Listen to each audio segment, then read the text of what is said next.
Good afternoon guys, good afternoon. Dito kami ngayon sa Riyadh City. Ayan o. Sinamahan ko yung kasama ko. Bibilisan ako ng cellphone eh. Hindi na tuloy. Sinamahan ko yung kasama ko ng papadala. Ayan o. Ngayon guys, ano ngayon ng Ramadan. Last day ng Ramadan ngayon. So, ayan. Bukas bakasyon. Last day ngayon ng Ramadan. Kaso wala na kayong pasok ngayon, kaya dito kami sa city. Ayan o. Ayan guys o. Ayan. Punta kami sa padalahan. Ng ano, tawag ito, remittance. May remittance may tawag yan. Basta, remittance. Remittance na ano, padalahan. Puro Pilipino dito guys. Pilipino lahat. Walang ano ito, walang ito yung tinatawag dito sa Riyadh City na bata. Bata, yan yung bata, lahat Pilipino lahat dito. Lahat ng establishmento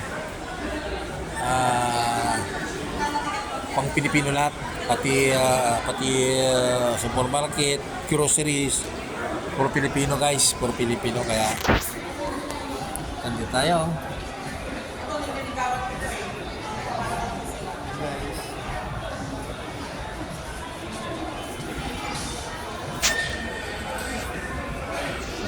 Shoutout sa inyo lahat dyan, kung kayo lahat pala dyan, idol, guys. Parang ano, maganda yung aura ko ngayon naligo, tapos nagbihis. Parang hindi hagad ngayon ang mukha ko mukhang maisa-isa. Guys, ayan, yung kilay ko, gusto ko na ipapintura rin. Okay. So ayan guys,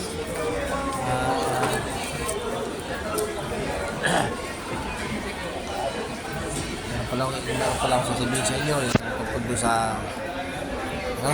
sa FB.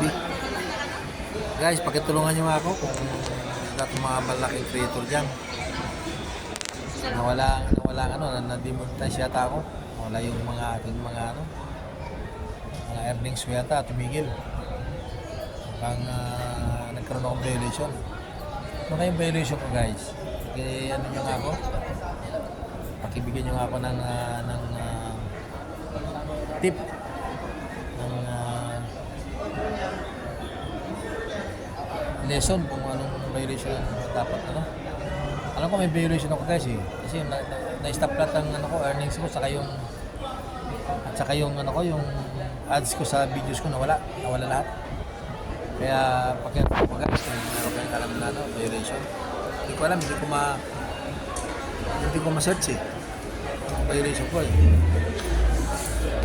Hindi ko naman alam yung ng community ni Meta. Alam ko pero ang alam ko wala akong nababayulit na na video Pero bakit nawala lahat? Kaya pati ano nyo ko guys. Okay, salamat guys. Salamat mga idol. Ayan mga Pilipino lahat siya Hindi pa yung kasama ko. Papadala pa dyan. Sa loob. Ayan.